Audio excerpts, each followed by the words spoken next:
It is 8 o'clock on the dot, and you know how farmers are. We want to get started early. So as people are filtering in, I'm going to go ahead and start. I don't want to take away from our first speaker. He's got an incredible amount of fantastic information to share with you, so we're going to go ahead and jump right into this. Just a few housekeeping things. If you haven't already done so, if you'll put your phone on vibrate, we would appreciate that. Another thing, there are restrooms out this door, just straight down the hall and to the left. And then I'd also like to announce the sponsors for the day and for the weekend. It's GOC, Glockner, Heresy, Johnny's Select Seed, Mighty Grow, Plant Nouveau, Kaki, and Vermont Compost. Some of which will actually have some tables for you to check out some of their information. So, with no further ado, I'd like to announce our first speaker,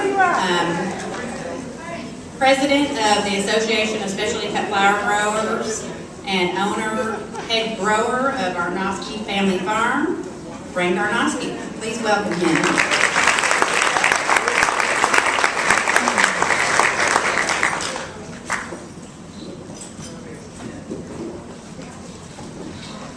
Forgot to mention I'm also the plumber, the janitor, the immigration law specialist, the personnel director, father, husband, and lots of other things.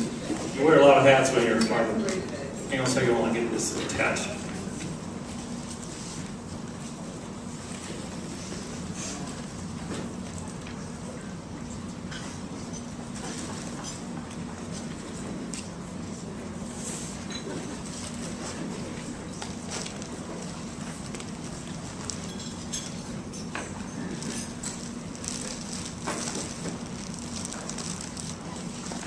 Can you hear me there? Is that good enough? All right. Get the show on the road here. First thing, as president of the ASCFG, both my wife and I had served on the board in years past, and we've been members of this group for nearly 20 years, maybe more. You lose track after a while. This is an amazing group of people. I've never been around any industry group that is so willing to share information and trade ideas amongst one another as this group. It is an amazing group. And as it was pointed out to us yesterday from one of the California growers, what an amazing deal this is. The California growers, they have to pay on a sliding scale, and some of the big growers have really steep dues. We get a lot of value for our money in this organization, and I think it's great. The staff at Oberlin, Linda and Judy, be sure you go and introduce yourself to them. They do an amazing job getting the quarterly out and all the stuff that goes on running this organization with the bulletin board and the Facebook page and conferences and so on. So, amazing group of people. Thank you all for being here. We had to add seats. We had to get a bigger room because it's also, I can't thank enough the sponsors who run, who add to this. They help sponsor these things. They keep the costs down for us to participate. And the thing about the sponsors to remember is they're probably one of your best sources of information.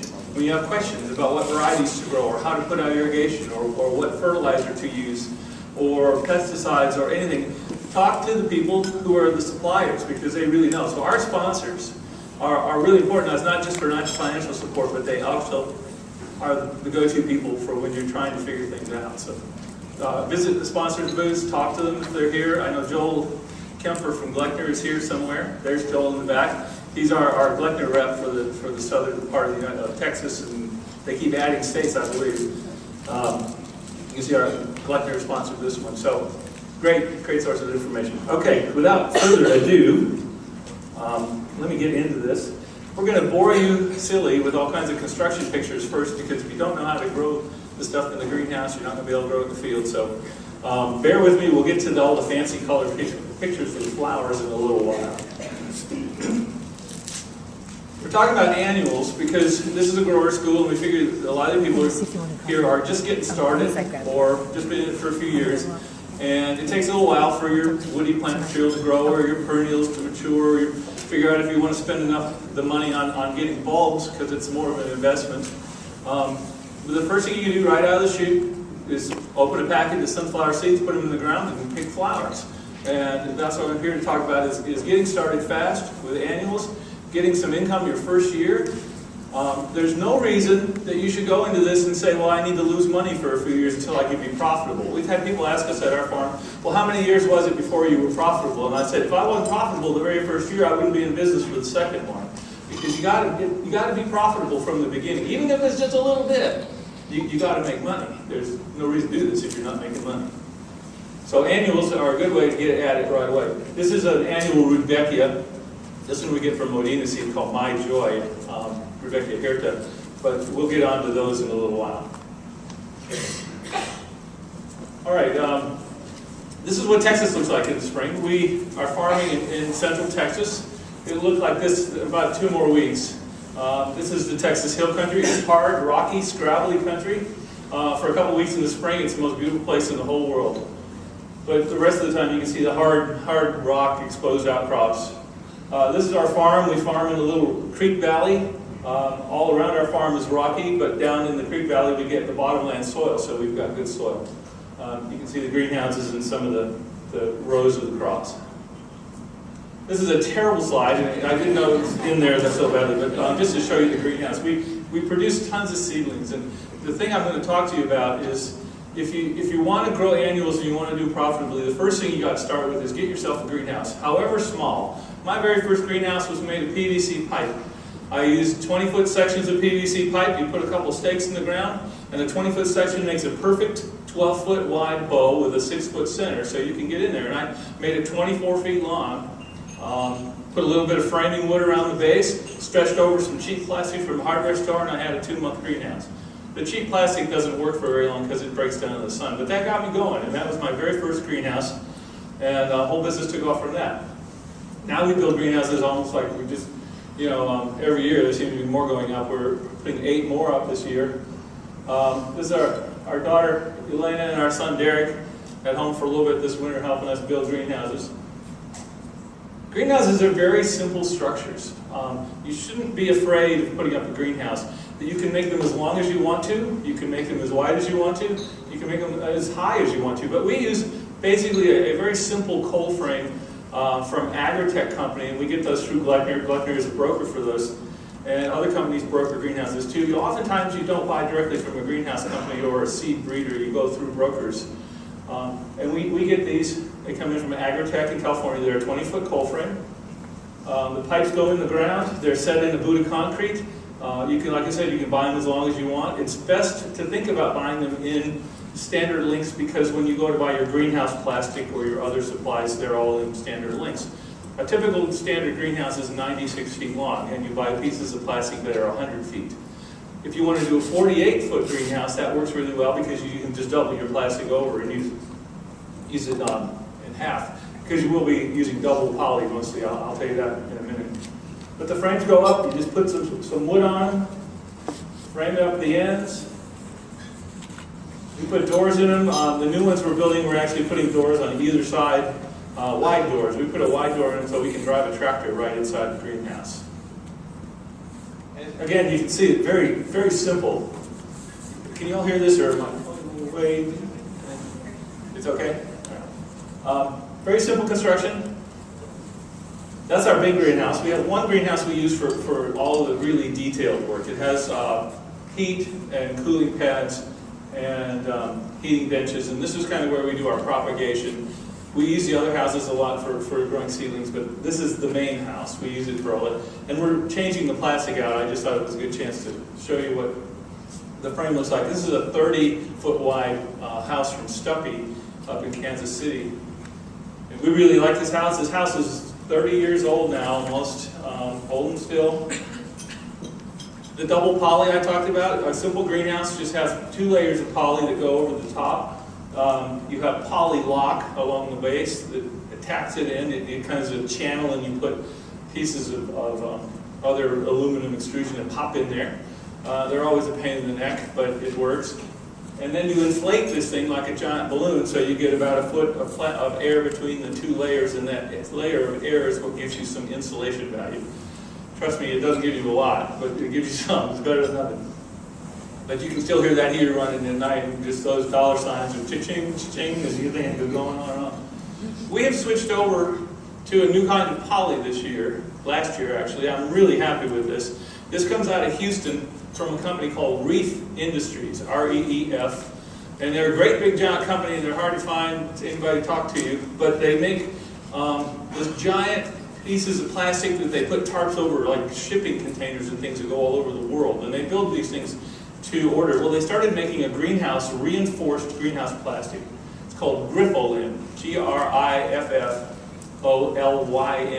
And it comes in a 12 mil thickness rather than the 6 mil thickness for a greenhouse. And we're using this now on all our cold frames as a single layer, where we don't have to inflate. When we were using a single layer of 6 mil poly and not inflating it, the poly would flop around too much in the wind, because that inflation actually gives it buoyancy and it resists the wind. And when it doesn't have double layer, you get the flapping, and the flapping starts moving the frame, and the frame starts coming apart, and pretty soon your greenhouse is flying away. So we switched to this stuff. We're really happy with it. It's twice as expensive, but it's supposed to last 10 years. So if I don't have to change this out for 10 years, it's less than half expensive when it comes down to actually changing and moving and rebuying plastic. So I can't tell you enough about this stuff. I really love it. We use roll-up sides, so kind of lift-up sides. We don't actually roll them up for most of our houses. So when you're building your houses or growing things inside, this is anemones in the ground, but the same would apply if you're growing things on a bench. In the big house, if you want to get fancy, you use cooling pads. The cooling pads work like a giant evaporative cooler. Air is pulled into the greenhouse from fans in the front, and it comes through the pads, cools down as it passes through the water that's flowing on the pads, and the pads drip down into a trough and goes and recirculates into a reservoir and gets pumped up again at the top. And it's on a thermostat. When it hits a certain temperature, these turn on. The fans, you have to have a big enough fan to be able to suck air through the greenhouse. And so we have these big fans in the greenhouses.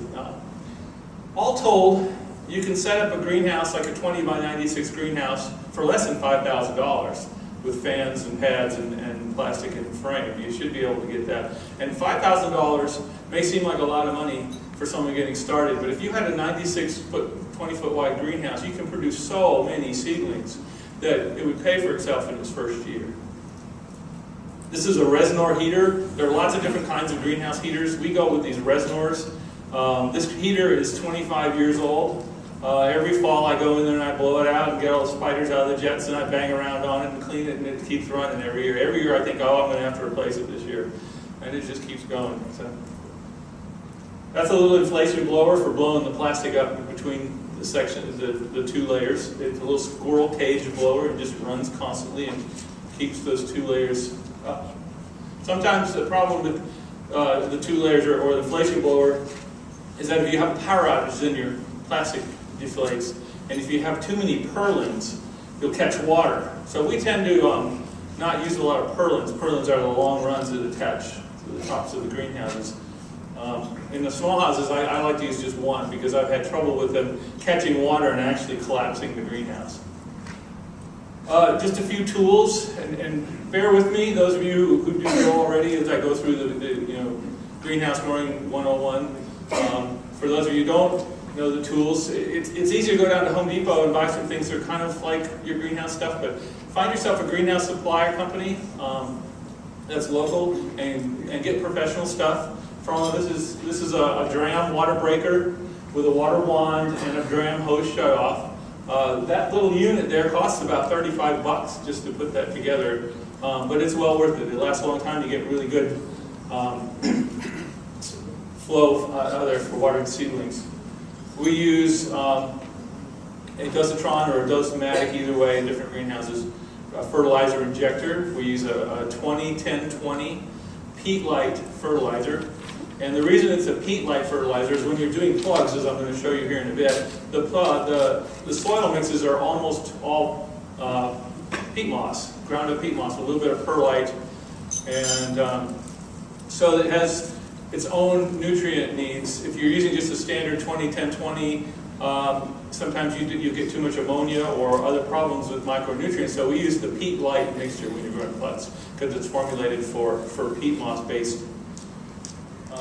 Everybody needs a solo sprayer, even if you're just putting out BT or something, about $100. You can get these at Home Depot now for about $100. Less than that, actually. They're a little less quality at Home Depot, but you know, you break them anyway, so they go through. This is to show you what happens when I got too many purlins in a greenhouse, and we had a storm, and the plastic collapsed, and it formed a bubble of water there in the back of a greenhouse in the middle of the summer, where I don't usually go in these greenhouses because they're shut down for the summer. And if you notice at the bottom, that black arc, that bubble turned into a giant magnifying glass, and it burned the grass in an arc. As the sun went across the sky, it burned a corresponding arc and almost burned my greenhouse down. That's Pamela's foot there showing you that. So that could be a problem. You know, greenhouses are easy and simple to put up, but they're also fraught with problems. They'll drive you crazy sometimes. When you're growing seedlings, like I said, if you could grow your own seedlings, you're going to make money. Plugs are good to buy when you're buying things that have very small seeds, like Lysianthus, they have a long crop time, or snapdragons, which have a very small seed, or delphinium, that have a fairly long crop time in the plug tray. But if you're doing zinnias and marigolds and sunflowers, you really need to grow your own seedlings. And if you can grow your seedlings well, you're going to make money, because the seedling is the key to all your production from there on out. If you grow a good plug, you'll grow a good flower. If you stress the plug out by not watering it enough, or holding it in the tray too long, or growing it in the wrong season, a plant's response to stress is to get worried. And when they get worried, they say, oh my God, I'm going to die. I better do something quick, and they bloom. And they'll bloom very short in a plug tray, because their biology is to reproduce as quickly as possible. And if things are going south on them, they're going to say, I need to set some seed as quick as possible. So you want to provide an environment that the seedling is never stressed. I use a lot of fertilizer, I use a lot of water, and in the spring and summer, for those of you who are in southern half of the country, we can start planting seedlings out into the field well before the days are long. And this is kind of getting pretty deep into it, but almost all plants have a certain response to day length and temperature that tells them when to bloom. And it's daily sensitive. And some plants won't bloom at all until the days are long, because biologically they're supposed to bloom in the summer. Some plants won't bloom until the days are short, because they're supposed to bloom early in the spring or late in the fall, or in the case of some bulbs like ranunculus, during the winter. Well, if you're trying to grow them out of season, you end up having them either not bloom and getting 8 feet tall and green, or blooming in the plug tray. And so what we do for all of our early spring seedlings that would be normally blooming in the fall, like marigolds, we light them. We pretend that it's summer. So I put these extension cord lights, just shop lights from Home Depot, up there, and they're on a timer. And they come on for 4 hours in the evening and just extend the day length enough to make those celogias think it's the middle of summer and there's no reason for them to bloom yet. They should just put on a lot of vegetative growth. So that is a real key for us for getting early and late annuals in the south, say south of the Mason-Dixon. If you're not putting plants out, or if you're starting seedlings until later in the year, if you're up north and only starting in April, well, you've already got a long day after the equinox. But we're starting seedlings in February, and we don't want them to bolt. And we had a lot of trouble with celosias and marigolds, particularly early season, put them out in the field, and they bloom when they're 8 inches tall, and it's just a waste of time, and it's really a heartbreak. And now I put marigolds out there. It passes the equinox in Texas, and they're out growing, and they get 4 feet tall. Simple little timer you buy at Home Depot or any place. I'm not a Home Depot stockholder by any means. But little photo cell, it comes on when it gets dark. You set the amount of hours you want it to run, and it just does the work after that. The whole system, timer, 50-foot lights, and a package of light bulbs cost me about $75 total. So I've made money hand over fist on making sure one tray of celosia is worth more than that in production value. Just to show you the greenhouses, that you don't have to do anything fancy. Our greenhouse benches are made out of 2x4 wovenized with 4-foot slats of just fencing cedar. And we buy 8-foot cedar for a fence, cut it in half, nail the slats on every foot. Those are made like pallets. They're 12 feet long. They come in and out of the greenhouse. It gives us a great deal of versatility. I can turn this greenhouse into a growing facility in the ground for production of cut flowers, or I can bring the benches back in, put seedlings on them, or put poinsettias on them, as you see here. And the bricks, we just stack them outside. We stack everything up, put the reed mat, roll it up. That's our little friendly ground squirrel. Loves my little stack there. He's there every year. Hangs out. We just stack it up outside the greenhouse. We have a little tractor. We drive right in the door, till up the beds inside, and plant right on the ground. So there's no reason not to use your greenhouse as much as possible, not just for seedlings. So we made the investment. Greenhouse space is your most expensive real estate on your farm, so you want to maximize every square foot all the time. These are poppies in that greenhouse. We don't heat the greenhouses that we do for production. We just run cover over the greenhouse stuff. We actually use that for seedlings. We'll put cover over seedlings too if we don't have a heater running. In the summer, we just pull the plastic back, put on some shade, fill it up, grow lilies, grow anything you want. Our greenhouse cat, everybody needs a greenhouse cat, loves hanging out in the shade cloth. She thinks we put that up just as a hammock for her. So she's out there all the time in the summertime just hanging out. This is what happens in greenhouses when things aren't going well. We had 60-mile-an-hour winds sustained all day long just out of a cold front. And it's just, blue sky, so to speak, and it just blew all day long. And a single layer of plastic, it just worked the greenhouse over and over and over, and it finally started tearing along the edge. And once they start to go, what I had to do at this point was go on the other side and cut the whole plastic free so that it wouldn't pull the posts out of the ground, because it was crazy. And then you get ice storms. This was a giant ice storm that happened while I was in Mexico with some other flower growers. Pamela calls down there, and the poor lady around the hotel says, "Senor, your wife is called. There's been an emergency." And of course, I'm thinking just the worst. A car accident and something terrible. And when she told me there was an ice storm in the greenhouse class, I started laughing because I was so relieved. And she got so mad at me because she'd been out, trying to keep the ice off everything and bailing out. These all filled with cold, icy water, like a bathtubs. And there actually are anemones underneath there. It was our Valentine's Day crop of anemones supposed to be picked in about a month. And 6 houses collapsed. We put them right back up.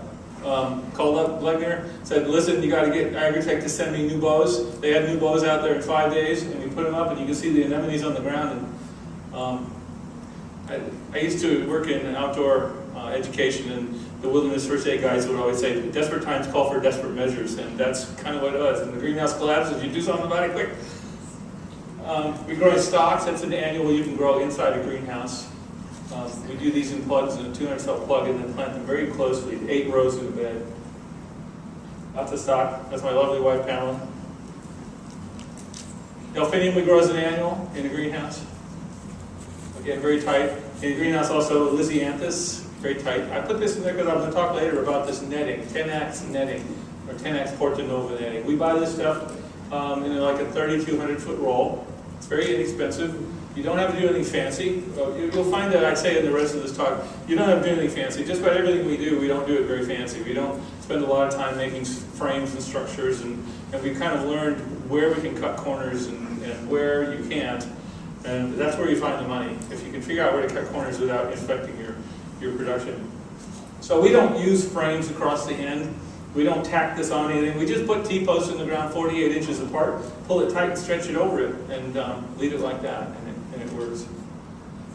Zinnias in a greenhouse, not a good idea. They get powdery mildew like crazy in a greenhouse. But if you can get them later or early in the year, everybody wants them. All right, growing plugs is going to be, like I said, the most important thing. I'm not probably boring you to tears. Everybody wants to see color pictures of fields of flowers, but bear with me. Got to go through the hard stuff first. We grow everything, almost everything, in a 128-cell plug tray. The reason is that it gets us a lot of seedlings in a small space, because greenhouse space is very expensive. But at the same time, it's a big enough plant to put directly in the field. There are lots of different sizes, but 128s and some 200 cells, a little bit smaller. That's what we found to be the very best for growing seedlings that we put directly in the field. The last thing you ever want to do is to be bumping up your plugs into another size. I can't tell you how much money you're going to lose and how much time you're going to waste. Grow your seedling in the plug size you intend to plant it outdoors in. There are, of course, exceptions to every rule, and a few things like Lysianthus or Rudbeckia have such a tiny seed that you do have to put it in a 392 and then bump it up in something larger, but almost nothing should be bumped up. You should just figure out what size you want to plant it out and grow it at that. This is the best little investment I've ever made my whole life. This is called a Berry Precision Seeder, B-E-R-R-Y. Comes from a little company out in Elizabethtown, North Carolina. And it doesn't look like much. It's fairly expensive. You pay your $1,000 or whatever it is, get your seed plates, and they send you this thing. It's a wallpaper tray. It's a little shop vac and a plexiglass box with a piece of metal screwed on top. You think, I paid $1,000 for this thing? It is the biggest labor saver I have ever purchased in my life. These metal plates are interchangeable. You put them, depending on the seed size, they just screw off. You put another one on there. That's the main cost of the seed plates because they're precision drilled. And they have to drill them out to your specifications for what brand plug tray you buy. So if you're using a Landmark brand plug tray, you have to tell them that because there's a little bit spacing difference. If you're using an ITML brand plug tray, that's a little different. So those are little details you got to watch for. It works interchangeably, but not so well. The seed goes off to the side of the plug. So the idea here is you take your packet of seed, you spread it out on that, you turn the vacuum on, you close a little vent, and it holds the seeds in where the holes are. You can see this is dianthus seed, and it's pelleted. And if you look really closely, you'll see very evenly spaced little pinholes, and that's where the seed gets stuck when you turn the vacuum on. You shake it around, you dump the excess seed off into that expensive little wallpaper paste tray that you just bought from them, and turn your machine over, open the vent, turn the vacuum cleaner off, and voila, 128 seeds and 128 cells. And you can work on singulating the seed by tapping on the thing. You figure it out so you only have one seed per cell. I love pelleted seed. I think it's the best thing since sliced bread. And I read somewhere, it's like, what was the best thing before sliced bread? So these are plug trays of various sizes. The 128, our standard tray, 200 cell in the middle, and a 392 on the right. 392 I only use for growing the Rudbeckias and Lysianthus, and that I intend to bump up. I'd never put a 392 cell plug into the field. That's just too small. They'll dry out. You have to remember when you're putting a plug into the field, that the plug still thinks it's in a little flower pot, in a little cell. Even though it's got the whole world below it, it's still in a little cell. And so you kind of watch and water those plugs in the field every single day, just like you would in the greenhouse, until they have time to send their roots out into the surrounding soil. The biggest mistake that we make as a farm is to run the plugs out there, plant them, get them all going, and then the next day forget to make sure that they're rewatered. And then you go out there and in 4 hours, just gone, you'll lose a huge percentage of crop because they'll dry out quickly. We lay everything out in seed trays, plug trays. These are our peat light mix. We use a mix called Sunshine #1 mix, a loose mix. Comes in a 2 cubic yard bag. I can't remember now, but it's a loose mix bag. It's a fairly fine mix. You don't want a lot of clods and sticks and things, so we use that. We start our winter flowers or winter plugs on a heating cable. Again, I'm going to mention Gleckner a lot. You see with the sign there. I'm actually not a Gleckner rep myself, but a lot of things I get is from Gleckner. And this is a heat cable that we use for under bench heating, rather than going with those big mats, or I've seen any number of things. This little cable is so simple. You just lay it out on the bench, put some flat sounded upside down, and put your trays on there and plug it in. Plug it in the extension cord, and it works. That one cable runs this 12-foot bench up and down every 4 or 5 inches under this. This was a very old one. This cable finally stopped working this year, got a break in it after 20 years of using this in very harsh environments with fertilizer and water and everything, heat. Great, excellent cables, and that's how we start all our winter seedlings, on these cables. Mindo, our cat, we call her Mindo because she was mean as all get out. She thinks that the heat bench is her place to stay in the winter, so we have to leave one little spot open where she sleeps. And this is the tray of Lysianthus. I put this there just to tell you, of all the things we do grow, this is the hardest one. I would recommend buying plugs for sure on Lysianthus because it's money well spent to get the plugs on Lysianthus. These are sunflowers. We actually grow all of our sunflowers from plugs. We don't direct seed any of the sunflowers. We direct seed almost nothing because we have a lot of insect problems, insect pressure. And if you direct seed a sunflower, you'll see one plant for every 4 or 5 that the crickets eat. And these sunflower seeds come from, my variety that I like best comes from Israel. They're expensive. All sunflower seeds are expensive. And every time a cricket eats one, it's not only the cost of the seed, but the cost of the lost production and the scheduling that you lose. So we do the sunflowers. We do 10,000 sunflower seeds a week on a succession basis, and we'll get to that in just a moment. For field seeding, for those of you who have the ability to seed outdoors and don't have the crickets to eat everything up, we keep it simple again. We just got ourselves a little earthway planter. I fill it up with larkspur seed and I push it down the row. Larkspur, buplarum, and that's about it that I seed directly. A few other things maybe, but I prefer plugs. But I use almost exclusively one plate. The seeder comes with a set of plates. You may have to buy the additional set to get the variety. But that plate on the right is a cucumber plate. And I have found that that's the best plate for putting out all of our seeds. Almost everything we use is a cucumber plate. The other plates, they get stuck in there. The holes aren't the right size. They get behind the plate, or it puts too many seeds out, or something. Everything I've got now where I don't even take my box of seed plates with me to the field. I just take the cucumber plate. It puts it out in little clumps. This is buplarum coming up. You can see those little clumps. We don't worry about thinning any of this stuff. If you want them thinner apart, run with the machine. You'll walk. Push it fast. And it doesn't matter to us. That's buplarum. That's another bed of it. As you see, it fills in. It kind of finds its own level. We cut it in hanks. We just grab big handfuls of it and we cut and go down the row. So we don't care about picking individual stems. This is a blue cloud larkspur. Same way, 2 rows in a bed. I go take that little planter and zip up one side of the bed and come back down the other. It has adjustable depth, so you can adjust just how deep to put the seeds. And I want the seeds covered by about 1/4 inch of soil. Drip tape, you can see there's drip tape on all those, and we water them in. I'll get into the irrigation stuff later on. Larkspur, I do 4 rows in a bed. So I go up and back, and then again up and back, rather than 2. This is standard larkspur. But you can see that it makes a nice thick pattern.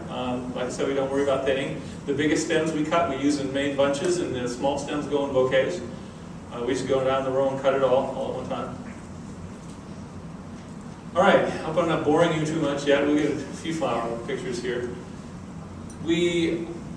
Our farm, we use a 4-foot bed spacing, and the beds are permanently established. We always have the same drive aisles, and we always have the same bed. Not everybody will use that system. Some people do it like a row crop. Some people do it with grass in between the beds.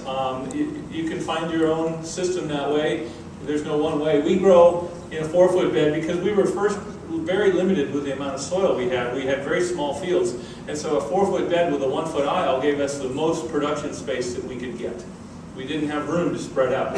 This is California. This is some stock and some sunflower and something else I don't recognize. But they're doing single rows as if it were a cornfield. And these are probably direct seeded. And they had the luxury, they had the land, they had the luxury to do that. There's nothing wrong with doing it that way, it just takes more space. You can see for each row, you've got an aisle. And for me, I get 1 aisle for every 4 rows. So I'm never able to maximize a small amount of space. Everything is done with a 48-inch tiller, rotary tiller. I said we establish a bed, and then we keep that bed there the rest of eternity. That bed is going to be there. We go in the greenhouse with a smaller version of the tractor and the tiller. The 4-foot beds, just to give you an idea about bed establishment, we get a lot of weeds in Texas. I'm not going to make any excuses for the fact we have a lot of weeds. We grow around the weeds, we grow fast, but they come up while you're picking. I don't worry about them. And then when you finish picking, you've got the residue. These are sunflower crops that have been done picking. And just to give you a kind of a visual of how we prepare a bed and get it ready for planting. These beds are permanent, like I said, so that we will go back over the old bed and we'll take a shredder and we mow those sunflowers down. You can see the old sunflower crop behind it. And I've gone through with a mower, mow them down, get the drip tape out. This is our son. And he pulls that drip tape out. Nobody likes this job. He's smiling because I had him smile for the camera. We get that out of there. We use the drip tape over and over. We'll get a couple of years out of the drip tape, and I'll show you how we do that in a little while. But it gets pulled up. We just gather it at the end of the row in the fence line so it's out of the way. And we go through with that tiller one time, and we till in all the residue. And then we go over it with a little drop spreader that you get from Northern Tool and Supply catalog. It's like $200. It's for garden and lawn tractors, and I've kind of fit it with a little extra PVC handle so I can reach it from the tractor seat. And we put cottonseed meal down for our fertilizer source. In the South, you have pretty ready access to cottonseed meal. Cottonseed meal is used as a cattle feed, but it's not very expensive because only cows can eat it. Apparently it has a compound called gossypol, which is kind of an alkaloid unique to cotton. And the gossypol is toxic to other ruminants and other animals, but cattle, for whatever reason, can digest it. So it's readily available at feed stores and feed mills in the South, and it has a 6% nitrogen rating as an average, and 2% phosphorus and potassium average. I'm sure it varies, but we use it as our main fertilizer source. It also has the excellent effect of buffering our soils. We have very high pH alkaline soils, so it buffers the soil down to a little bit more acidic soil. If you have a very acidic soil, you might want to consider something else.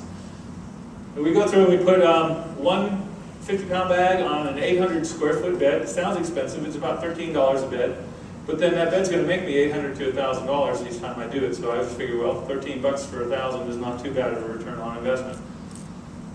We run it down with the tractor. You pull that thing open, drive with one hand, and drop the stuff. You can see here's an area where we started out and there wasn't quite enough dropping out. These are sunflowers. You see the tiny sunflowers, and then all of a sudden you can see where it starts dropping the fertilizer a little better and the sunflowers are taken off. So we don't want to see that. We like to make sure that the bed is uniform. Uniformity is key in growing any kind of cut flower. You want to be able to get your crop cut, sold on a schedule, get it in and out of the field. Anyways, when you finish, that's what the beds look like after they've been plowed once or tilled once and then the fertilizer on them. The aisles, you can see the aisles have a lot of weeds and trash in them. Those aisles will start to grow now that they're exposed because the sunflowers are gone. So we go over the aisle one time with the rototiller and till that aisle. I only put it on about 2 inches deep, so I'm just tilling the surface and knocking those weeds out of the aisle. You don't want to go really deep because you don't need that aisle tilled. You want a nice hard drive path and something hard to walk on. I had a guy one time till my aisles and tilled them all the way down as deep as the tiller would go, and then we had a 4-inch rainfall, and I went out the next time and I was going down up to my ankles in the mud in the aisles, and I was pretty mad about that. So we drive through, till those aisles. Now if you see right in the center of that slide, kind of the little yellowish band, that's a little ridge that's left in the bed. And the aisles are tilled. We come back one more time, till the bed again. And voila, the bed's ready to go. That all happens in one day. We can go from picking sunflowers in the morning to planting sunflowers in the afternoon by doing this process. It has a fair bit of residue left over. It's better to have a little time to let it degrade, but it's been so dry in Texas that it never degrades anyways. It just petrifies. So we just go right in anyway. If those of you new to farming, this is to prepare you what your truck is going to look like. A little bit of everything in there. Additional fertility, we do use some pelleted fertilizer, particularly if something's a long-term crop, like larkspur that's been in the field all winter and getting heavy rains and leaching the soil out. Cottonseed isn't great in cold soil because it actually has to break down by bacteria, and if the bacteria are moving slowly because it's cold, the cottonseed won't release the nitrogen. So you have to maybe come in with an extra boost of something that's a high nitrogen fertilizer. We use a lawn food from our local hardware stores, 20-10-5. And we like nitrogen. I don't worry too much about the other things. For me, I want to grow those plants as fast and as big as I can, so nitrogen is a big deal. Our soil tends to have a higher phosphorus level, and potassium seems to be all right too. I have this little tube there. I'll show you something a little later on in the slide. I take a watering can. Again, I just go down to Home Depot and buy a little plastic watering can with a spout. I unscrew the little plastic thing, and I take a 1-inch piece of poly irrigation line, stuff it on the end of that watering can, fill the watering can full of fertilizer, and just walk down the row as fast as I can. It was really hard to take a picture while I was walking and doing this. So it looks like it's all coming out, but it actually, it comes down a line. And I just go up and down the irrigation lines, and it soaks in. That gives it an extra boost when you're running out. Because cottonseed isn't always the answer, or any kind of organic thing like that that may not be programmable and you need a boost. Well, I'm not an organic farmer per se. We certainly don't use very much in the way of chemicals, but I'm not opposed to going out there and killing Johnson grass with Roundup or anything like that. I hate that stuff. We used to plant everything by hand. We did for years and years. It's not impossible. We finally went and bought a transplanter. This is called a mechanical transplanter. That's actually the company, Mechanical Transplanter in Holland, Michigan. And it's a 2-row planter made for vegetable plants in California, where you drop the plants in very closely. And 2 people ride it, 1 person drives, and you drop the plants into a little set of rotating cones, and as the cone goes around the hole, it opens up, plant falls through. There's 2 little slots that hold the plant, and a little kicker that kicks the arms out. It's an expensive machine. It costs about $8,000 for a 2-row like this. Again, it's probably the best investment I ever made in my life. We got it home. I didn't have time to put it together. A fairly complicated construction. And our son came home from college that spring, and he says, "Dad, are you kidding me?" So we're building this thing right now. So he came and he put that thing together in a heartbeat and had it going. He said, "I'm not planning anything else but man, you got this thing sitting in the shed and you haven't got it going yet. Come on." Sometimes it's easier to just keep doing it the old way than to take time to start doing it the better way, the new way, but you just get stuck in your ways.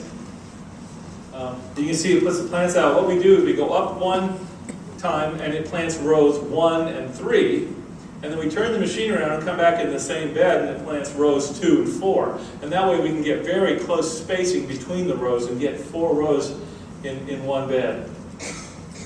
And you can actually change the spacing. You see that steel post sticking out. That toolbar is extendable. You can move those units along there. So if you want a wider spacing or narrower, we can't get it much narrower. That's about as close as they go. But I can put it wider if I just want to do single rows and do 2 at a time. You can get these things where you can ride 10 or 15 of these on giant tractors, but we don't need anything like that. That's what the field looks like after we've just been through with the planter. We used to do all this by hand, every single plant. So I used to do everything on my farm by hand with a rototiller, like a Troy belt, and a wheelbarrow. And we put out compost, and we go through with a Troy belt, and I'm bouncing around, hitting rocks, and bumping and everything. Finally, I bought a little bitty tractor, and I realized you can't go wrong making capital investments in good tools. You can go wrong buying too many things too fast. But when you figure out what you need, don't be afraid to buy it and make that jump forward. Any questions at this point? We're going to change gears here a little bit, but that's all growing seedlings. And how are we doing on time? 45 minutes. I'm halfway through. Great. Yeah, question? What size are your Lysianthus that you bring in? What size are the Lysianthus that we bring in? We can actually grow our own Lysianthus now. We do them in a 200-cell tray, and that 200-cell tray is planted directly in the field, but they're very delicate at that stage. I don't recommend it unless you're really good at doing everything else up to that point. If I were buying Lysianthus in, I would buy a 392-cell tray and then bump it up into something a little larger. I'd like to get, the smaller the plug, the less expensive it is. So if you can get a small plug, and then bump it up, you'll save money. Shipping, believe it or not, one of your biggest costs on plugs are shipping. And so if you can get 392 plants in a tray instead of 200 plants in a tray, you can cut your shipping bill in half. And that can be substantial. Well, you know, we used to buy 4,000 or 5,000 plugs a week sometimes of delphiniums, and that FedEx bill was through the roof. I try to buy small plugs and then bump them up if I'm going to be buying plugs at all. And Snapdragon's the same way. I don't think you can buy a Snapdragon that's bigger than a 392 and just bump them up. The companies you work with will work with you to set up plug purchases. They'll work in, you get them far enough in advance. You can get different sizes. You can specify the size you want. You can have varieties custom grown even. Some companies will do it in fairly small amounts. Yeah, the question up front. Yeah, what do you do about weeds? Do you just hope that the fertilizer grows your plants up? What do we do about weeds? Do we just hope that the fertilizer grows our plants up fast? Exactly. That's exactly the answer. I'll show you that in a minute, but it doesn't always work as well as it seems, and also people come out to our farm and say, oh good God, this place looks like a mess because the Johnson grass is growing up through the zinnias. Well, if you can get your plants up and making a canopy, you can shade out a lot of weeds, and one of the reasons we grow the 4-foot bed is because we can make a canopy. If I had a single row in an aisle and a single row in an aisle, I'd have a single row in weeds, a single row in weeds. And with a canopy of sunflowers, it tends to shade them out. The other thing is when the weeds do start growing, after you put out plugs, the plugs are ahead of them, and they'll go and they'll bloom, and then weeds will come up through the zinnias. The zinnias look like garbage, but we're actually cutting a lot of flowers out of there. And by the time you're finished cutting zinnias and the Johnson grass is up, who cares? As long as it's not competing when the plants are young. So, that, you know, it's not like I'm making excuses for bad management practices, but that's probably the case too. But I'll talk about weeds in a minute too. Yeah. Your composting regimen, you went through the process of the sunflowers, and you didn't say anything about composting those, and you obviously plant the sunflowers over and over again in the same space, but you did then mention something about compost. How do you use composting in your operation? All right, the question is, what is the composting regimen? What do we do with planting sunflowers over and over, and how do we use compost in our production? We don't use compost anymore in our production. I did mention it when we were starting out. We were buying turkey litter compost from a local supplier. All the turkey farms moved to Georgia, and all the turkey litter compost disappeared. So we stopped using compost, started using cottonseed. We don't compost the beds. We kind of sheet compost the plant material in the beds that we have by tilling it. And we rototill it, and we till it, and we till it again, and we till it again if we have to, if you're chopping up big sunflower roots. But we don't compost anymore. We crop our beds in Texas. We crop our beds 4 times in one season. And that means we'll plant something in the fall like larkspur. It'll overwinter. It'll bloom in April. The minute that larkspur is gone, I've tilled that bed down, letting it kind of, I like to let it break down for about a week before I have to replant. It's better to let those stems kind of break down. In soil, it's amazing how fast things will break down. So a week usually is more than enough time. And then we just go right back in with cottonseed. But in that instance I was showing you, we were having to go right back in. We were out of bed space. We wouldn't normally do that. But we don't use compost anymore. Yeah. You had mentioned about reusing drip tape. Will you expand on that? Yeah, she asked about drip tape. We'll talk about irrigation at the end of this talk. So I'll bore you to tears with it. Just to go back to the cottonseed meal, how many years has it been since you started that regime and not using the turkey compost? How many years have we been using cottonseed meal instead of compost? Almost 20. Yeah, we our first 5 years we used turkey litter compost, but then they started going out of business, and we switched to cottonseed. We've been using cottonseed for 20 years. The cottonseed, our big concern with cottonseed was it's going to have a lot of herbicide and residue from cotton production, and we actually have a very well-known organic gardener, nurseryman in Austin named John Dromgoole, and he had a bunch of local cottonseed tested and found that it was very low in residue actually after it's been ginned and run through it, and he was very confident with it, and knowing that, we just went ahead with it. So we have not seen any problems with residual herbicide or pesticide use. There was a question here?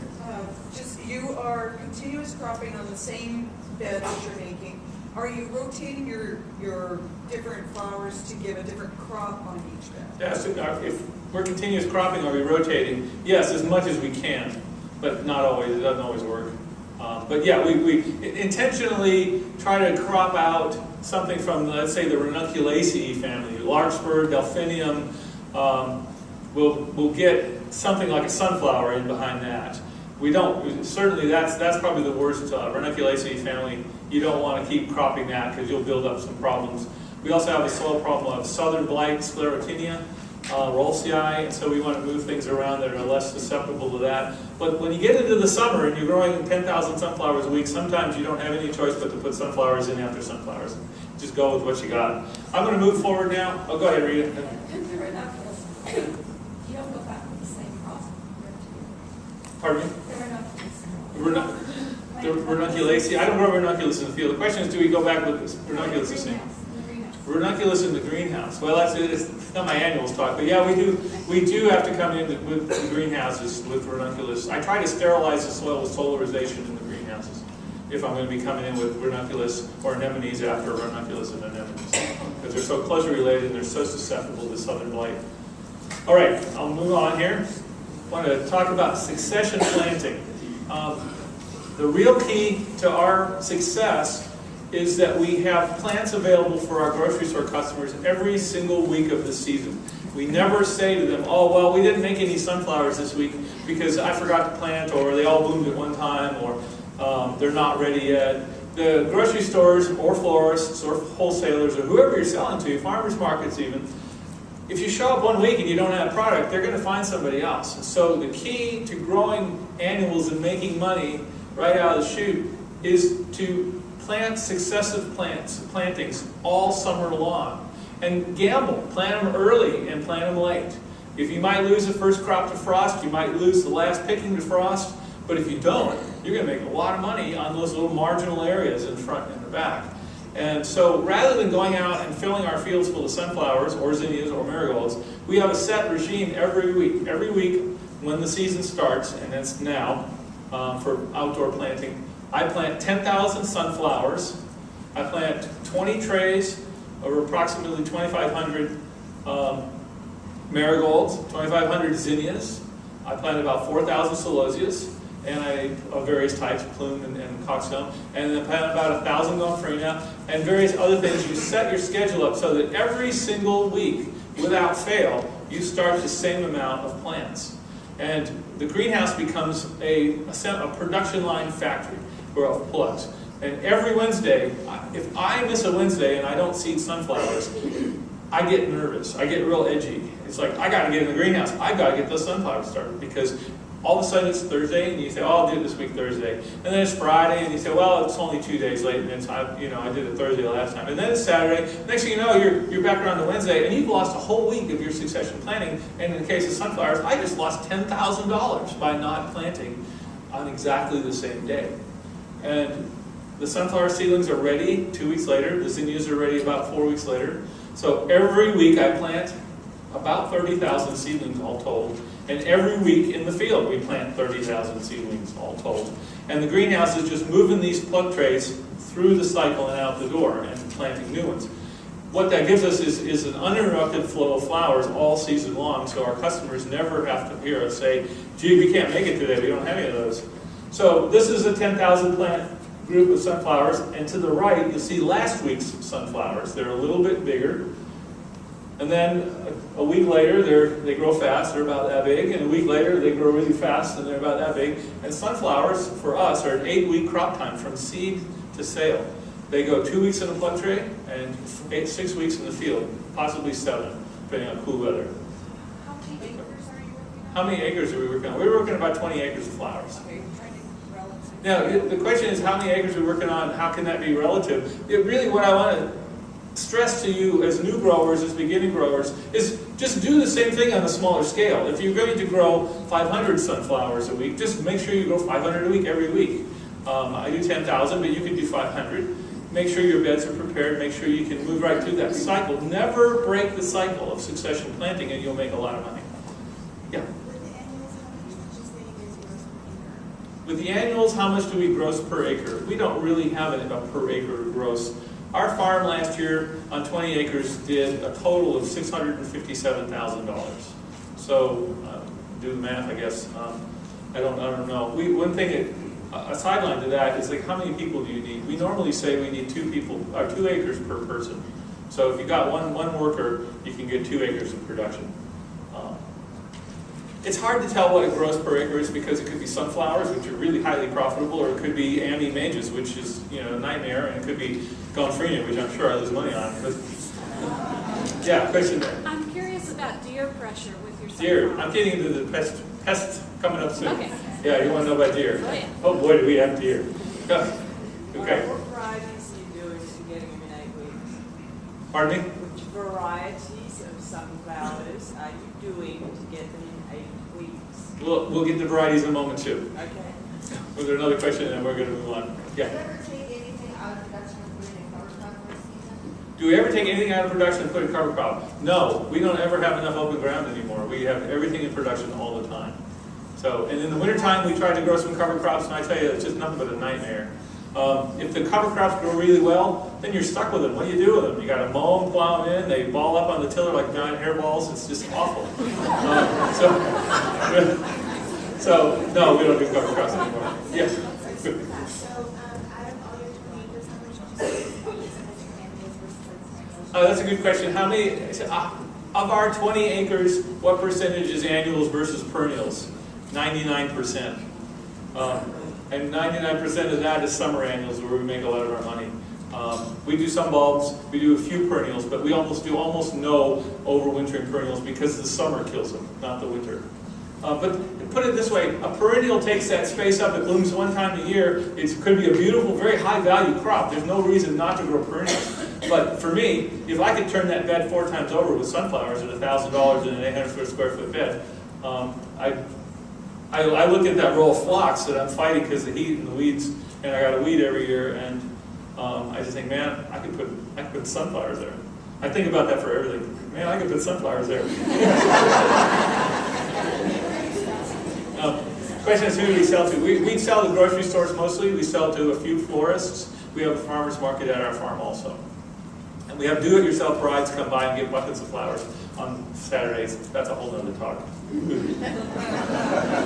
One of the problems of succession planting is that you have wildlife. These are some blue grosbeaks, and they make nests in the sunflowers, and unfortunately it takes 2 weeks longer for the babies to mature than it does for the sunflowers.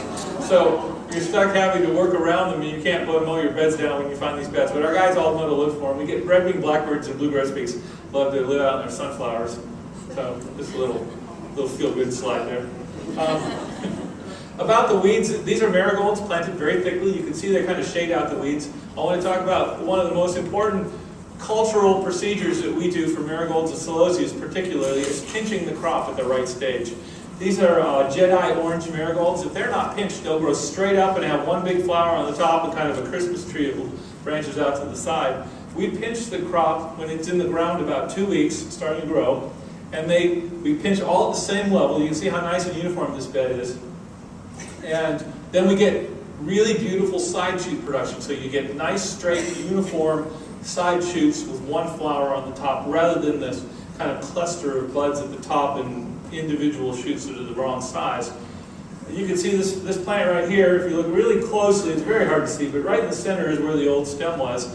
And we pinched that off. We use just Falco number 2s. We use Falco number 2s for everything. Yeah? How many nodes do you leave? How many nodes? I can't tell you how many nodes we cut it at. It's just like when it looks right. When the plant starts growing, what we try to say to our guys who help us do this is when the plant starts growing high enough, it starts sending out side shoots that when they mature all to kind of a certain height, you take the top bud out at that height. So you even out the plant and take the point out. But you don't do it, we don't do it until we start seeing side shoot growth from the sides. Celosias, pompous plume celosias and marigolds are the 2 major crops that we pinch. And we have to pinch on a good schedule. You got to stay on it. This is pompous plume celosia that's been pinched. And you can see all those beautiful, nice stems, all the same length, all maturing at the same time. When we harvest, we like to go and start at the end of the bed and clean the bed out. We don't worry about picking this and picking that. We just go through and mow it down. So pinching is really important to getting uniformity, and uniformity is really important to being able to schedule your deliveries. And it all comes down to, in spring when you commit to selling to your customers, you don't want to have to tell them in July, well, I just kind of missed it that week. Doesn't work. Another thing, the netting we talked about, the Hortonova netting. We don't like to use the Hortonova whenever we can get away with it, because as you can see, these are marigolds. Imagine picking stems through that. It's a nightmare. But we had these on netting because we knew we were getting a tropical storm, and we put them on there, and it grew up into the storm, into the netting, and it prevented them from falling over in the storm. So we have, you have to play the weather. If we can get away with it, we don't net. Some crops you absolutely have to net. And you can see these have been pinched. You can see how nicely uniform they are. They're going to all bloom at the same time when we cut the whole bed out. Lisianthus is another crop we pinch. We get a large amount of stems from pinching. This is the netting. Lisianthus absolutely must be netted under any circumstance because it's just the flower and buds are so heavy they flop over and they're ruined.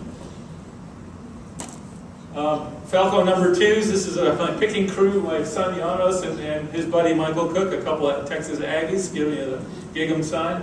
But what the important thing in that picture are those 2 clippers they're holding, Falco number 2s. Everybody in this room is going to have a different opinion about what they want to cut with. You're all wrong. It's Falco number 2s. If you're left-handed, you get the Falco left-hand. But they have a spring. They're made ergonomically so you don't even know they're in your hand. I have used the same pair of Falcos for almost 20 years. It finally wore out. I'm going to have it put in a shadow box and frame. And got a new one. Not the same. I like my old one. But you can just go all day long. And that spring is just the right. You never get any stress. You never get carpal tunnel. You never get tired hand. You can hold them in 3 fingers and use your other 2 fingers for manipulating flowers. It's the only thing that we have ever used. And I'll tell you, the real thing that convinces me is that we go down to Ecuador and you see literally thousands and thousands of acres of cut flowers. You'll see giant agricultural warehouses, and painted on the side of the agricultural warehouses are advertisements for Falcos. And you'll see like a giant semi-sized painting of a Falco number 2 all over Ecuador. It's like, yeah, I know I'm right. How do you maintain them? How do we maintain Falcos? Falcos are great because they're so easily maintained. They all come apart. You buy extra parts. We just make sure they're well oiled and sharpened, and they have tiny little adjustments, and as they wear out a little bit, you just tighten the adjustment down 1 more notch. Lots of various little ways you can play around and make Falcos continue to work. But they have they're very easily repaired and replaced the individual parts. I better get moving. We've got half an hour, okay. As I said, we cut the whole bed. You can see these are marigolds. We're just literally going through and baling them. This is Eduardo and Jose and Pamela out there, and we just, we lay them down in 1 bucket worth, lay them down in the field. We never, ever bunch anything in the field, and always an exception to the rule, sunflowers. But everything else goes in a bucket, in hydration solution, and straight into the shade and into the shed, where we can work on them in the shed. We get them out of the weather, out of the sun, and then we do all the processing later on in the shade. I don't want to get into post-harvest too much because that's in a whole nother talk. Texas has amazing bugs. So talking about pests and pest control, this is something called the red-eyed devil, Neophinidia falcata, I think is its name, and it is a devil. That thing is almost as big as your hand, and you see it out there in the sunflowers, and as bad as they look, they're one of our best friends. They eat grasshoppers voraciously, and grasshoppers are one of our worst pests. So this guy kind of launches my talk into pest control, because we'll get out there and they're big, they're really big. And they're big enough that I actually saw a video of one of these climbing into a bird nest and stealing a baby out of a bird nest and eating it. And we'll catch a grasshopper off a sunflower and we'll carefully go right up to one of those things, and it just sits there like that, and all of a sudden it just snatches it out of your hand. And you really don't want it to get in your finger because it'll go right through your finger. And they flip that grasshopper over and go right through the jugular and just take the neck. When you're out there working with a bunch of college guys, this is really cool. So that's Texas is just bigger than life when it comes to challenges. Thrips, pardon me? Can you order my ladybugs? I think you'd have to order more like in giant hard cages, Thrips are our #1 pest problem, And they're really hard for us to control because they come in migratory waves. We don't have thrips that are reproducing and that you take care of regularly. They just are there one day. They just show up. And we had an event about 3 or 4 years ago where we were cutting sunflowers in the middle of May. And the thrips start to migrate from the wildflowers in South Texas and come north on the wind. And we were out there picking sunflowers, beautiful day, and all of a sudden you notice that, man, it's getting really itchy. And then you're doing this, and pretty soon you're in your eyes and in your nose, and you go, what in the world is going on? And we look around, and the air is just filled with thrips. And we happened to notice at the same time that the wind had dropped and kind of a warm air had settled in, and the thrips literally just came out of the sky and landed on us, and in 1 hour, that's a sunflower that was in good shape, and 1 hour later, that's what the thrips did. You can see the center just covered in thrips. You can see the petals all destroyed, and we had to literally run away. We were being eaten alive. They bite. They bite terribly. There's actually something I saw online from Ohio State. Somebody was writing in about these thrips and complaining, and they couldn't tell what was biting them. And there's a name for it. They called it delusionary psychoparasitism. And they tend to like to go for light-colored clothing. So people wearing white T-shirts were really tougher. Thrips are bad in lisianthus. Thrips are bad on lilies. And so a lot of those, like the pink lilies are terrible, white lilies are terrible. They don't go after yellow or orange lilies. So we have switched our lily production totally to yellow and orange. The thrips don't bother them. We use a compound called Conserve spinosad. It's actually organically certified. And it's very, very effective on thrips on lisianthus. So you spray the buds as they're coloring up, and you spray once a week. And it has a little bit of what's called translaminar effect, which means it goes into a little bit of the tissue. So the thrips, when they're scraping off that tissue and eating, they get the Conserve, and it's very effective. Yes? What was the name of the herbicide again? It's insecticide. It's called Conserve. It's expensive. You use very little at a time. It's very effective. If you use it too much, you'll get resistance, though, so you got to be careful. I don't usually preemptively spray anything. If they got thrips, I start spraying. I don't like to spray, so I don't do much. So you wait till we see him to do it? I'll wait till we see thrips to do it. Yes, that is a question. I don't have a lot of slides of diseases and pests because I don't like to take pictures of things that are going bad. So, but I've got a list here. The main pests that we have to deal with, insect pests, aphids, spider mites, grasshoppers, and thrips. Those are the things we really have to deal with. Grasshoppers, we started using the Nolo bait, and our grasshopper numbers have gone down a little bit every year, and they're no longer the problem that they used to be. Plus, our numbers of red-eyed devils are going up, so hopefully that takes care of it. Spider mites, we usually kind of outgrow them. They really get in the marigolds in the hot days of summer, but we don't have too much trouble anymore. We don't usually spray for that, but there's another good compound called Avid, which is a fairly safe, soft compound for control spider mites. That works very well. Aphids, yeah, don't worry about that. They get on the sunflowers, they get on the lower leaves, and we just strip those leaves off in the field anyway, so we outgrow the aphids on sunflowers. Our biggest problem is deer and rabbits. I'll get to those in a minute. For diseases, powdery mildew is probably our #1 problem for zinnias and some on sunflowers, a little bit of powdery on sunflowers. Downy mildew, we don't have any trouble in Texas on downy mildew with sunflowers. We do have trouble with alternaria, getting in on the lower leaves, but again, we just strip those lower leaves off, so generally, unless you got really, really bad weather, we just live with it. We outgrow a lot of our problems. This is our biggest problem right here, the jackrabbits. They get in, this is our son, and his buddy who works for us, Janos and Grant, and I paid these guys when they were in high school $5 a head for jackrabbits. I mean, you talk about, you didn't have to pay high school boys to go shoot jackrabbits in Texas, but at $5 they thought that was just like free money.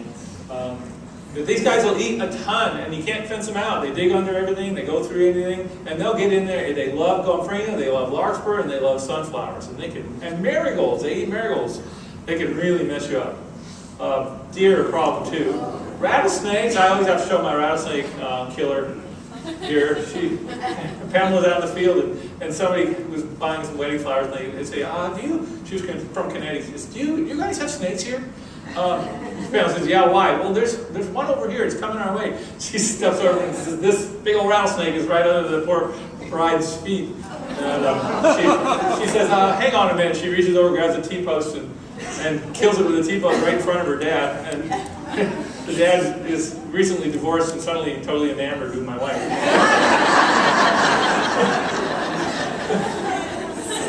The problem with the rattlesnakes is they'll get in something like this, these tall marigolds. We actually have a rattlesnake that was killed in these marigolds. You don't see them. And Pamela one time stepped back and stepped on something that felt like a rubber inner tube, and she looks down and there's a coiled rattlesnake. And of course, when you see a rattlesnake, instinctively you go about 7 feet in the air and about 5 feet sideways, and you're over to the side. Mario, one of our guys, stepped on this one in those marigolds. And the guys explained that Mario was jumping and the snake was jumping and everybody was flying and it was chaos ensued. Nobody got bit.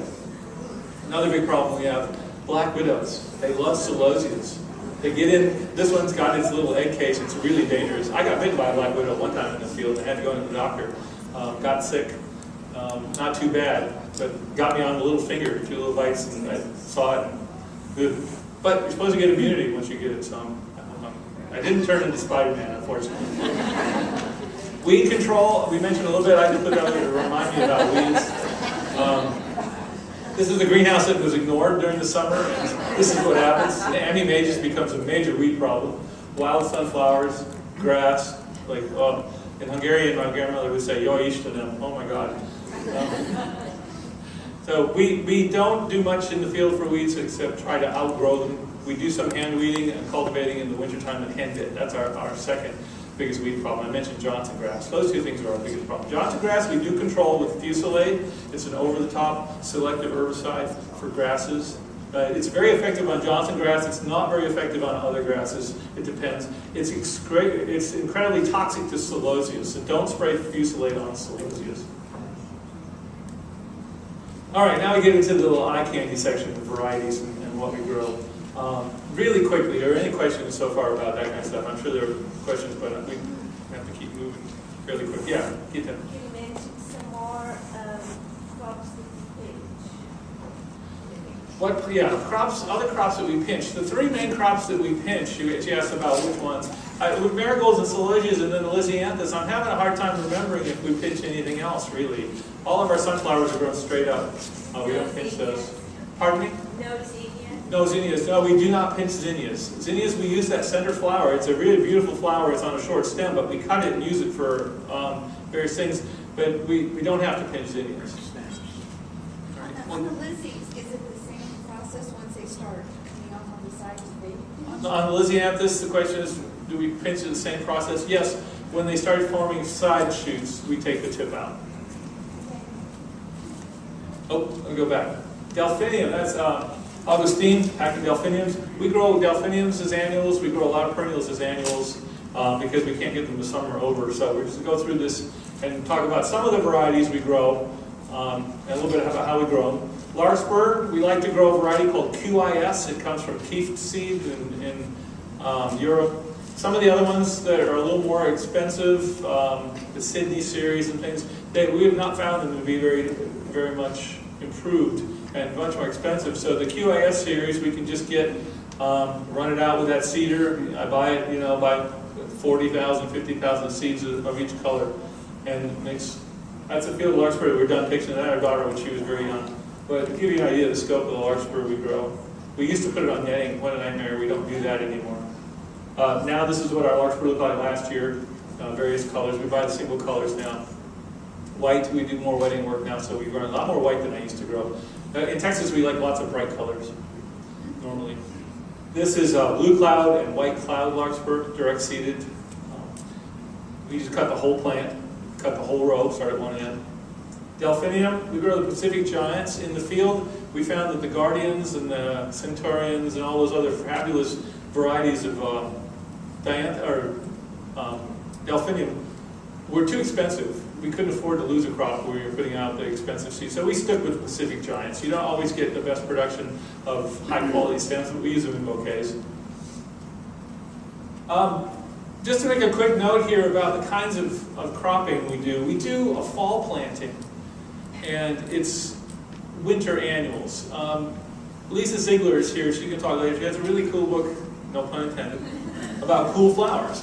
And the idea is that these flowers are planted in the fall, planted in late summer, and they overwinter and bloom early in spring. We have a whole set of plants that we do that with. Typically, these plants come from Mediterranean-type countries, or even southern Texas or southern California, where they have a mild winter. They germinate when soil temperatures drop. They won't germinate in hot soil. They grow all winter as a small plant and then bloom in the spring. So we're going to run through some of these cool season plants that we grow for annuals. This is dill, and we just grow bouquet dill. We get it from Johnny's or any of the regular seed companies, bouquet dill. Right next to it is Ammi Magus. We like to grow the variety called Queen of Africa. It tends to be a little more uniform. This is the Texas wildflower called clasping cone flower, or Rebecca amplexicalis. And it's the same thing we planted in the fall. It overwinters as a rosette, and then in May, it just produces scads of flowers. Dianthus electron, again, we planted in the fall. This one needs a little bit of chilling, so some winters we won't get enough chilling, but most people will in the country, and it blooms in May. Dianthus amazon, we can grow this year-round. This is one of our all-time favorite plants, so it just over and over and over. You'll see if you look out at the booth out front, that's some flowers I brought from the farm, and there's some Dianthus amazon in a greenhouse, from a greenhouse that's in that arrangement there. It's beautiful stuff. We can produce it 52 weeks of the year, inside a greenhouse or out in the field. Is it not too hot in the summer? Is it not too hot in the summer? The Amazon blooms all year long. I've seen that stuff blooming in 110 degrees. It's amazing. In the summer, we'll put it under a little bit of shade cloth if we really want to get nice long stems. There's more of the Amazon. That's kind of a regrowth after it's been picking a lot of small stems. Status, another overwintering annual, put out in the fall. It tends to be a little frost tender, so we put row cover on it if it's going to get below 26. That's pastel, QIS pastel series. That's a QIS mix series. You just put 2 rows in a bed, run the status out there and pick it, just mow it down. Centaurea Blue Boy is another one of our overwintering annuals. We can schedule successive crops in the overwintering annuals a little bit, but we can't do them like the summer stuff. But I'll put larkspur out in November, I'll plant another planting in January, I'll plant a little more in February, and maybe put some out in March if I think I want to stick my neck out. But usually if you plant it in November and plant in February, it blooms about at the same time, except the November stuff is taller and the February stuff is shorter. But you can get some successive plantings on some of these overwintering annuals by putting some out early in the winter and some out late in the winter or early spring. What Yes? zone is your farm in Texas? What zone is our farm in? It depends on which day you're talking about. Sometimes we're in zone 2 and sometimes we're in zone 10. But they say we're in zone 7. That's meaningless to us because zone 7 is Virginia and zone 7 is Portland, Oregon. And we're nothing like any of those. But our typical winters have freezes down into the upper teens, and our typical summers are in the low 100s. This is Ammi Magus again. We put it on netting. What a nightmare. This is my new favorite flower, Daucus dara. It's really wonderful. And what's even better about this is it's purple, but the really cool ones are the real bright white ones. They're so much brighter white than Ammi Magus. And we grow it as an overwintering annual, start the seed in a plug tray in the fall, put it out, and it blooms like crazy. It blooms forever. This is Buclarum. Doesn't do anything for me. I'm not really into green flowers, but Martha Stewart really is into green flowers. And if Martha likes it, I like it because it sells. So we grow tons of Buclarum. Wedding work, a lot of weddings use this stuff. The grocery stores buy it in straight bunches because they use it in their own wedding work. We seed it out, direct seeded, just like I showed you earlier in this program. Agrostemma, or corn cockle. It's a beautiful flower. You put it in an arrangement. It gives a real lacy wildflower look. But it is just absolute hell to pick. If you don't put it on netting, it falls over. You see I got it on netting. If you do put it on netting, you can't pick it because it's just in there. We grow a little bit every year, but I hate that stuff. Yarrow, one of my favorite flowers. These new yarrows have first-year flowering, like Colorado or summer berries or summer pastels. Great, great plants. And they're a little touchy for post-harvest. We have to harvest ours the very last thing in the evening. If we harvest it during the day, they wilt. We put it the last thing of the day. We pick the yarrow, put it into a hydration solution, 10 minutes. I've got to pick up the pigs. Put it in a hydration solution and shove it right in the cooler, and don't do anything until tomorrow. But, yeah. That's a perennial, right? Yarrow is a perennial, but we plow it under because it doesn't survive the summer and it takes up too much space. I can come right in with sunflowers, and that's why I grow a first-year flowering yarrow. It's technically a perennial, but it's an annual to me, and it would be annual to anybody anywhere in the country because it's going to bloom for you the first year. The varieties Colorado, summer pastels, summer berries. Yeah. What stage are you harvesting the yarrow? What stage are we harvesting yarrow? Just before pollen show, because if you let it get too old, it tends to wilt. It likes to be picked a little bit tight. Snapdragon's an overwintering annual. This is something you should buy from plugs. The seed's very small, kind of hard to grow. Tends to get downy mildew in the greenhouse if you hold it too long. This is an old variety called Spring Giant, no longer available. We switched to Potomacs. Potomacs are an outdoor type. They come in numbers, 1, 2, 3, and 4, and that's depending on how quickly they bloom. You don't want to grow a group 1 in the field because it blooms too fast. You want to grow a group 4 because you want to get a nice long stem. I got to pick up the pace. That's our snapdragon production. That's one day picking snapdragons. Lysianthus, we tend to grow ABC series. We also grow a little bit of the Super Magic series. I'm not sure which one this is. That's Lysianthus in the field. Just been pinched. You can see the side shoots all coming up nicely. That's field-grown Lysianthus. That's Pamela there saying like, field-grown. Look at that one, eh? So you can do really well with Lysianthus. It's a native in our area. We actually have it come up wild around us, not very often, but it's there. And that's Lysianthus all packed and ready to go. Rudbeckia trilobia, my favorite little annual. It's a perennial for most people, but we grow it as an annual, start in the fall. You put this in a bouquet, and all of a sudden your bouquet is the best bouquet in the whole business because it just makes that bouquet just sparkle. Yeah? So most of these things you're starting in the trays and then transplanting them in winter? Yes, the question is, are we starting these in plug trays and transplanting in the winter? Yes, our winters are mild, so we can transplant most of the winter. For those of you in the more northern climate, you would plant them out before the winter got really harsh. You might consider putting some row cover on them and letting it stay. But you can still put many of these crops. My grandmother lived in Detroit, and she had larkspur that would overwinter in her garden and reseed every year. And it would overwinter and bloom in the spring, reseed. It would bloom in the fall and reseed again. And so she would have the larkspur almost all year in her garden coming up naturally in Detroit. So you can do these overwintering annuals further north. It's not just Texas climate.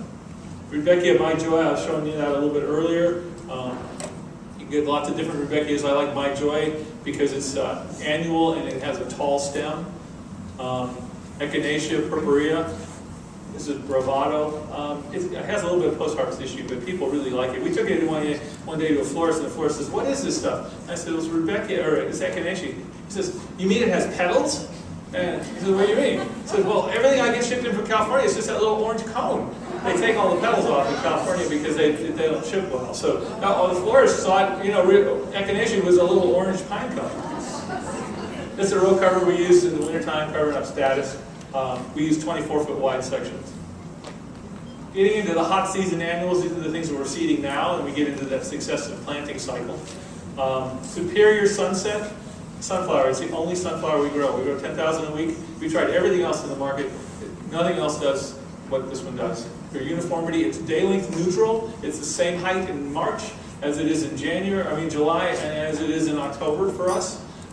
It's totally programmable. I can plant a planting in April and guarantee my customer that I'll have a big special for them on 4th of July. That's why I like it. This is one planting of Superior Sunset. You can see how uniform it is. We're going to go through, we're going to cut that whole field in 1 week's time. And you can just keep cycling it around over and over. Hang on a second. That's how we cut the Superior Sunset. Those are a little more open than we normally like to cut them. They do get a headache. But you can see the uniformity. Beautiful, beautiful flowers. Solar Fire, we did a few. Solar Fire, not real happy with the others, but that's one good one. Sunridge Gold, if people want a gold-centered one, we grow that one for them, but we don't do it much because it's fairly day-length sensitive. In the spring, it's too short. In the summer, it's too tall, and in the fall, it's too short again. Yeah, quick question? Where do we get seed for Superior Sunset? Gleckner. Gleckner's the only place I know that has a Superior Sunset. The spacing on sunflowers is 1 foot by 1 foot. 4 rows in a 4-foot bed, 1 foot between plants in the row. There we are harvesting. It's the only thing we bunch in the field. And we bunch all those in the field. We put a barcode up underneath the rubber band on the head, and they go right in the buckets and go into the cooler. Number 2 money maker after sunflowers for us are zinnias, Benares giants. We put 4 rows in a bed. We put them 1 foot apart. We grow them in long beds, very closely spaced. We go through, that's the first bloom. We asked earlier, Gita, if we pinch our zinnias. We don't need to pinch them. That's our first bloom on a zinnia plant. And then we just start cutting the side shoots from there. We harvest them in water. It's the only thing in the field we don't harvest into a hydrator. If you harvest a zinnia in a hydrator, the stem will curve. It takes up too much water and it actually twists. So you get them in the bucket and you take them in, and the next day looks like they're all wilted, but they're actually really stiff. And that's because they're overhydrated. Zinnias are very, very sensitive to bacteria, and they clog the stems and they wilt and they melt down. So we pick zinnias. Every zinnia that leaves the farm goes into this Gerbera tablet. It's a chlorine, slow release chlorine. In fact, every bucket of flowers that leaves the farm goes in flower food with a Gerbera tablet in it. And we've had almost no complaints anymore about meltdown or rot or even bouquets and sleeves getting moldy. This Clorox, slow release Clorox, has been just a godsend to us. For sunflowers, our sunflower stems don't melt down in the water anymore in the store. If our stores complain, we go back into the store and we say, what are you doing to the water? And we find out that they're mixing old water and new, or they're putting new flowers in old buckets or something. It's usually site specific to the person and not to what you're doing if you're using this Crisol product to send your flowers out. Yeah, Barbara. Are you using just the CBD? Are we using just CBD? I'm running out of time. You'll have to write this fast. You pick your zinnias into pure water. You bring them into the shed. You immediately transfer them into Crisol number 2 holding solution with 1 tablet of CBD. You process your zinnias, chop them and sleeve them. You put them into a brand new bucket of Crisol holding solution and a new CBD tablet, and that's what they ship out in. And so you've got three changes of water, and we don't have problems with zinnias meltdown. If you look on the bulletin board, everybody's worried about when my zinnias are melting down. Well, do that. Ageratum, I hate this stuff. I put it in there because everybody seems to like to grow it, but I hate it. Blue Horizon, that's Pamela. She'd kill me if she saw that picture. This is what we grow for blue in the summer. We grow salvia blue better. It's a much better blue. We can schedule it. Really nice stuff. That's our son Derek, our oldest son. I'm not smiling because of the Gonfrina. I'm smiling because I got a cup of coffee. And I've been working there already since 4 in the morning. But the Gonfrina is a real money maker for us. Actually, I made some comment earlier, but it makes a lot of money. It's hot season. The hotter it is, the better this stuff likes it. It grows like crazy. Bouquet filler. We get tons and tons of bouquets of other stuff. It's hell to pick. It's hell to pack. It gets worms in this top, and I hate it, but it makes money. Celosias, we do tons of celosias for our summer production. This is celosia. There's red, kurumi, orange red, and then some of the supercrest. You can get supercrest from Gluckner, I believe. This is kurumi orange red in the field. We've lighted this so we get nice long stems later on in the field. I got 2 minutes, so hang on, guys. We're going to fly through this. Kurumi orange red, blue, sleeved up and ready to go. This is some of our own breeding work on the supercrest. We've been selecting for some burgundies. We're also selecting for some fall colors on the supercrest. This is super.